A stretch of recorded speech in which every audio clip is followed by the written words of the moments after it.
पिछले पाठों में हमने देखा कि दो चरों वाले समीकरणों के हल संख्याओं के युग्म होते हैं और ऐसे हल अनंत होते हैं। दो समीकरणों के निकाय के हल में यदि x तथा y का मान एक ही निकलता है तो हम कहते हैं समीकरणों के निकाय का एक ही हल है। यदि समीकरणों के निकाय इस तरह का है और इसका हल निकालते हुए हमें 0 प्राप्त हो जाता है तो हम कहते हैं समीकरणों के निकाय के अनंत हल हैं। यदि एक ऐसे समीकरणों के निकाय को हम हल करते हैं और हल करते हुए हमें समता प्राप्त होती है 0 बराबर कोई और संख्या, तो हम कहते हैं समीकरणों के निकाय का कोई हल संभव नहीं। लेकिन पिछले पाठ में आपने बताया था कि एक विधि द्वारा हम समीकरणों के निकाय को बिना हल किए जांच कर ही आसानी से पता कर सकते हैं कि उस निकाय का कोई हल है अथवा नहीं, और यदि हल है तब एक है अथवा असंख्य। हाँ, आज हम इस पाठ में सीखेंगे कि जांच विधि द्वारा किस तरह से हम बता सकते हैं कि समीकरणों के निकाय का कोई हल संभव है या नहीं। उसके लिए समीकरणों के निकाय को हम व्यापक रूप में इस तरह से लिख सकते हैं a1x जमा b1y बराबर c1 तथा a2x जमा b2y बराबर c2। इसे हम पहला समीकरण मानते हैं और इसे दूसरा। पहले समीकरण के दोनों पक्षों को हम b2 से गुणा करेंगे और दूसरे समीकरण के दोनों पक्षों को हम b1 से, यानी हम y के गुणांक बराबर करना चाहते हैं। पहला समीकरण बनता है a1 b2x जमा b1 b2y बराबर b2 c1, और दूसरा समीकरण जिसे कि हम b1 से गुणा करते हैं हमें प्राप्त होता है a2 b1x जमा b1 b2y बराबर b1 c2। इसे हम तीसरा समीकरण मानते हैं और इसे चौथा।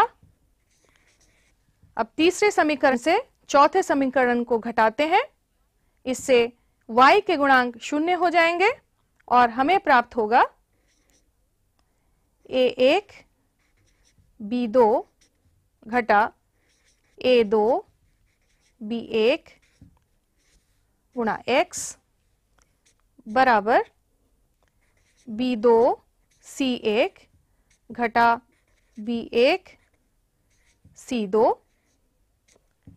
यदि a1 b2 घटा a2 b1 0 के बराबर नहीं है तो हम दोनों पक्षों को इससे भाग देते हैं और हमें प्राप्त होता है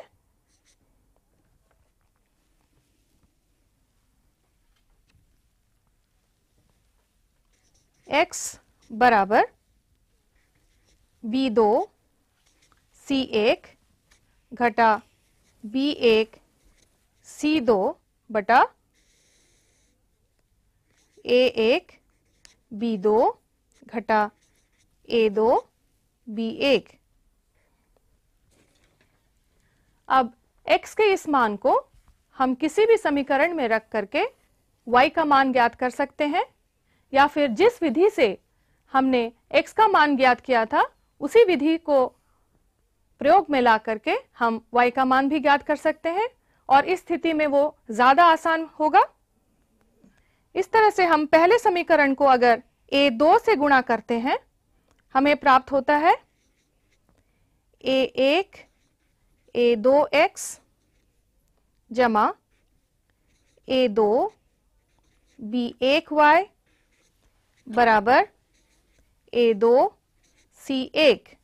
इसे हम पांचवा समीकरण मानते हैं दूसरे समीकरण को हम a1 से गुणा करेंगे, दोनों पक्षों को, हमें मिलेगा a1 a2x जमा a1 b2y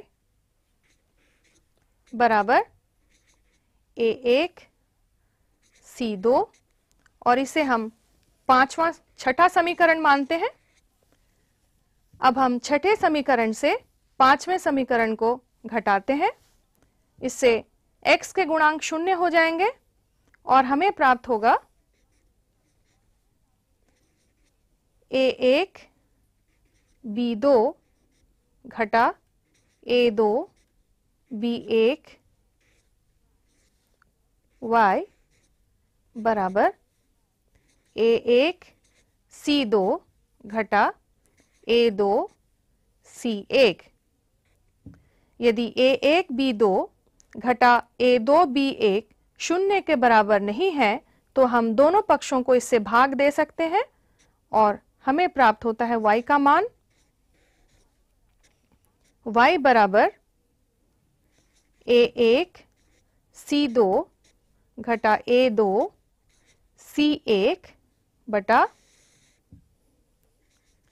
a1 b2 घटा a2 b1। अरे वाह, ये तो x तथा y के मान ज्ञात करने के लिए सूत्र ही प्राप्त हो गए। परंतु आप तो समीकरणों के निकाय का हल है या नहीं इसकी जांच विधि बताने जा रहे थे। हाँ, हम यहीं से इस जांच विधि को भी सीखेंगे।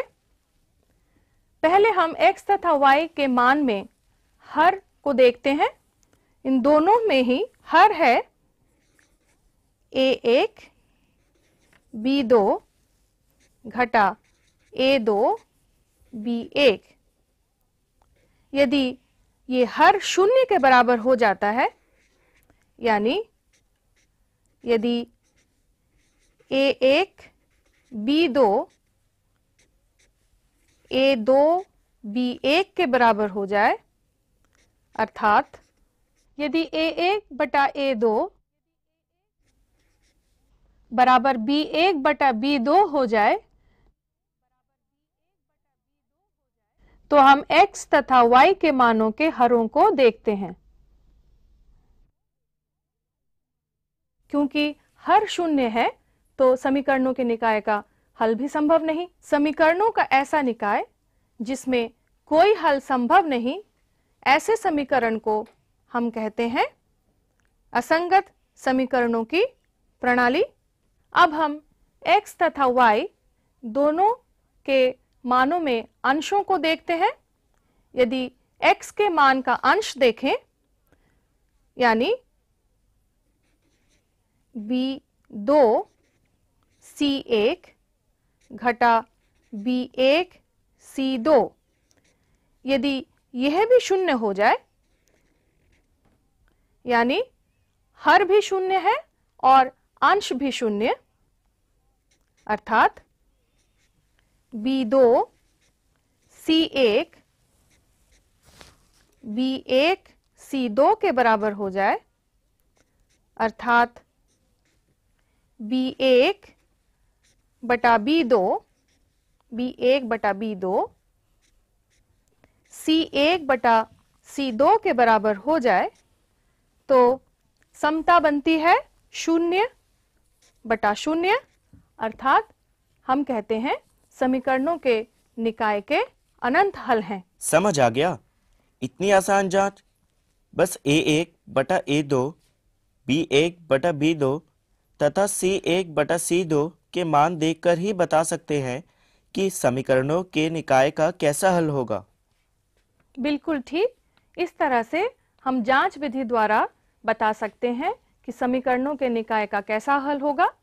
और इसमें पहले चरण में समीकरणों को सरल तथा मानक रूप में लिखकर a1 b1 c1 a2 b2 तथा c2 के मान देखते हैं।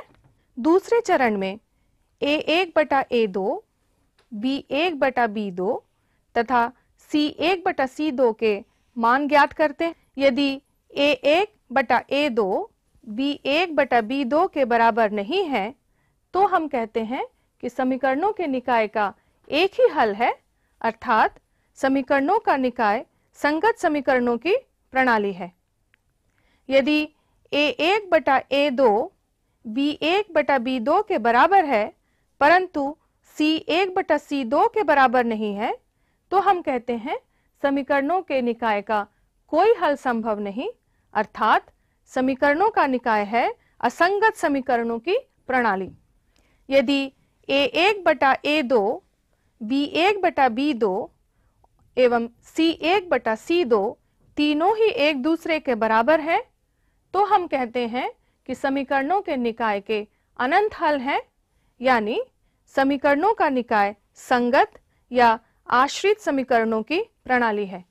आइए हम कुछ उदाहरण लेकर समझें कि जांच विधि द्वारा हम किस तरह से बता सकते हैं कि समीकरणों के निकाय का कोई हल संभव है या नहीं है।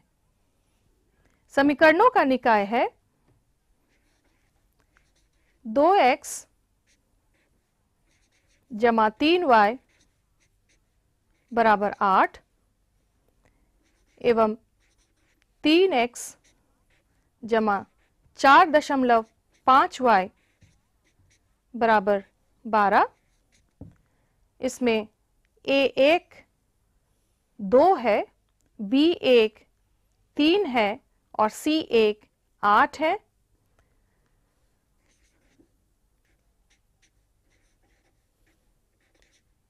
B1 3 एवं C1 8। इसी तरह से A2 3 इस समीकरण से हम ले रहे हैं, B2 4.5 एवं C2 12। इस तरह से A1 बटा A2 बना 2 बटा 3, B1 बटा B2 बना 3 बटा 4.5 अर्थात 3 बटा 9 बटा 2 अर्थात 2 बटा 3 और इसमें C1 बटा C2 8 बटा 12 अर्थात यह भी 2 बटा 3। इस तरह से इस समीकरण में हमें प्राप्त हुआ A1 बटा A2 बराबर B1 बटा B2 बराबर C1 बटा C2। क्या आप बता सकते हैं कि ऐसे समीकरणों की प्रणाली किस तरह की होगी, इसके किस तरह के हल होंगे? जी हाँ, यह समीकरणों की प्रणाली संगत समीकरणों की प्रणाली है और इसमें असंख्य हल होंगे। इसके अर्थ हुए कि आपके समीकरणों के निकाय के असंख्य हल हैं, आप उन्हें ज्ञात करते रहें, परंतु मेरे इन समीकरणों के निकाय का कोई हल नहीं। मेरी तो समीकरणों को हल करने की मेहनत भी बच गई। आइए हम आपका समीकरण भी देख लेते हैं। आपका समीकरणों का निकाय है 3x घटा 2y जमा 6 बराबर 0 एवं 6x घटा 4y जमा 10 बराबर 0। इसे हम सूत्र उपयोग किए जाने के रूप में लिख सकते हैं। 3x घटा 2y बराबर, ये दूसरे पक्ष में जाकर के घटा 6 और दूसरा समीकरण बना 6x घटा 4y बराबर घटा 10। अब इस समीकरणों की प्रणाली में A1 बटा A2 है 3/6, यानी 1/2। इसी तरह से B1 बटा B2 है -2 बटा -4, अर्थात 1/2, एवं C1 बटा C2 है -6 बटा -10, अर्थात यह बना 3/5।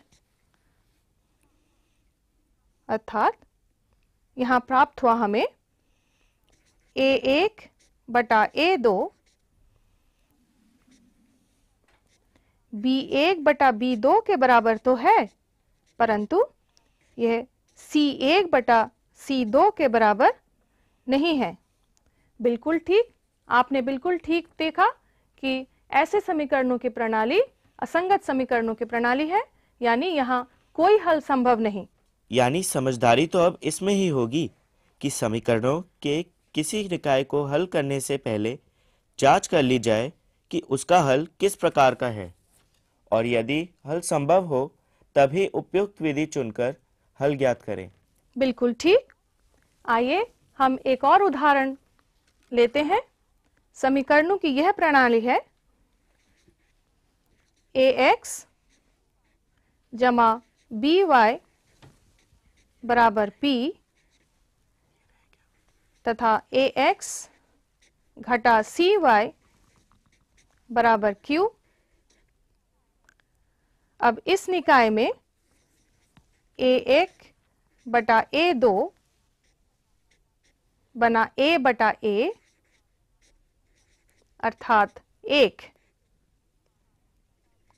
B1 बटा B2 बना B बटा घटा C,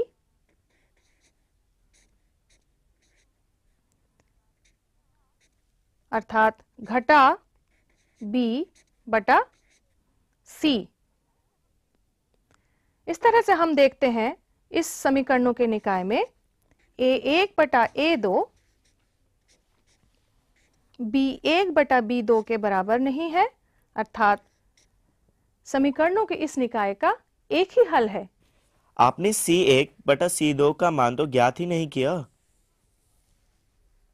हाँ, यदि A1 बटा A2 B1 बटा B2 के बराबर नहीं है तो हमें C1 बटा C2 का मान ज्ञात करने की जरूरत नहीं। हम सीधे ही कह सकते हैं कि समीकरणों के निकाय का एक ही हल होगा। आइए अब हम समीकरणों के इस निकाय का हल निकालते हैं। इसका हल हम किसी भी विधि से निकाल सकते हैं, पर हम अभी x तथा y के दिए हुए सूत्रों से ही निकालेंगे। x का मान है B2 C1 घटा B1 C2 बटा A1 B2 घटा A2 B1, एवं y का मान है A1 C2 घटा A2 C1 बटा A1 B2 घटा A2 B1। मुझे तो ये सूत्र याद करने में बड़ी कठिनाई हो रही है, फिर प्रयोग कैसे करूं? इस सूत्र को याद करने की भी एक विधि है। इसे हम ऐसे भी लिख सकते हैं, x का मान बराबर घटा 1 B1 C2 घटा B2 C1 बटा A1 B2 घटा A2 B1, यानी इन दोनों में से हमने घटा 1 बाहर ले लिया। इस तरह से हमारा बन गया ये जमा B1 C2 और ये घटा B2 C1। इसी तरह से y का मान भी हम लिख सकते हैं घटा 1, इन दोनों में से हमने घटा 1 बाहर गुणांक निकाल लिया, तो ये बन गया जमा A2 C1 और यह घटा A1 C2 बटा A1 B2 घटा A2 B1, यानी हर दोनों में एक जैसा ही रहा। अब इन दोनों को मिला करके हम ऐसे भी लिख सकते हैं, x बटा B1 C2 घटा B2 C1 बराबर y बटा A2 C1 घटा A1 C2 बराबर घटा 1 बटा A1 B2 घटा A2 B1। अब इसे याद रखने की एक आसान सी विधि है। हम x y के गुणांक इस तरह से लिख लेते हैं, x के गुणांक A1 A2, y के गुणांक B1 B2 एवं C1 C2 और फिर से x के गुणांक A1 A2। और लिखने की इस तरह से विधि है, पहले हम x अंश में लिख करके इस स्तंभ को दबा लेते हैं और अगले दो स्तंभों का वज्र गुणन करते हैं। हमें प्राप्त होता है x बटा B1 C2 घटा B2 C1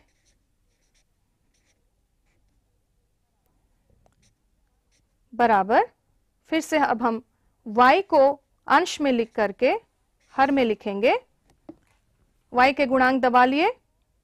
अब हम अगले दो स्तंभों का वज्र गुणन करेंगे, हमें प्राप्त होगा A2 C1 A2 C1 घटा A1 C2 बराबर अंश में घटा 1 बटा, अब हम इसे दबा करके पहले दो स्तंभों का वज्र गुणन करेंगे, हमें प्राप्त होगा A1 B2 A1 B2 घटा A2 B1।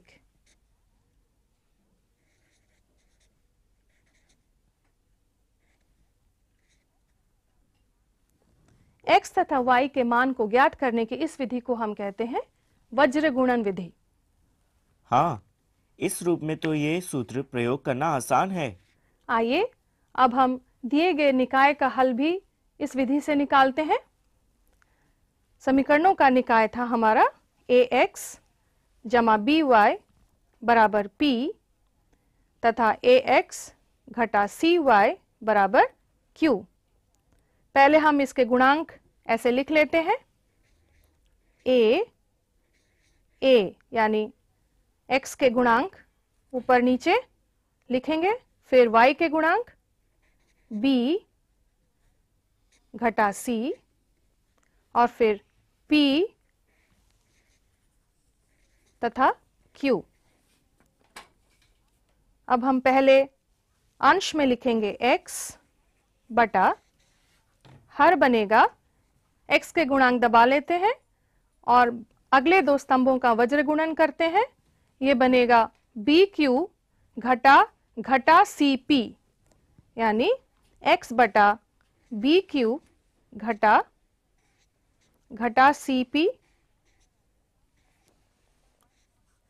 बराबर, अब y को अंश में रखते हुए y के गुणांक दबा लेते हैं और फिर से वज्र गुणन करते हैं, तो हमें मिलता है AP घटा AQ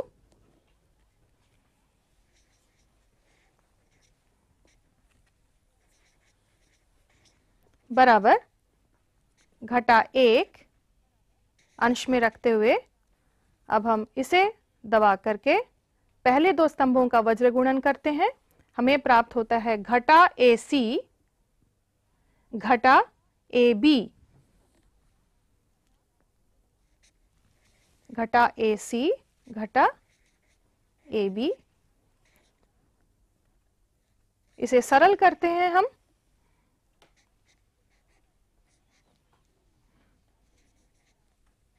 हमें प्राप्त होता है x बटा बी क्यू जमा सी पी बराबर y बटा ए पी घटा ए क्यू बराबर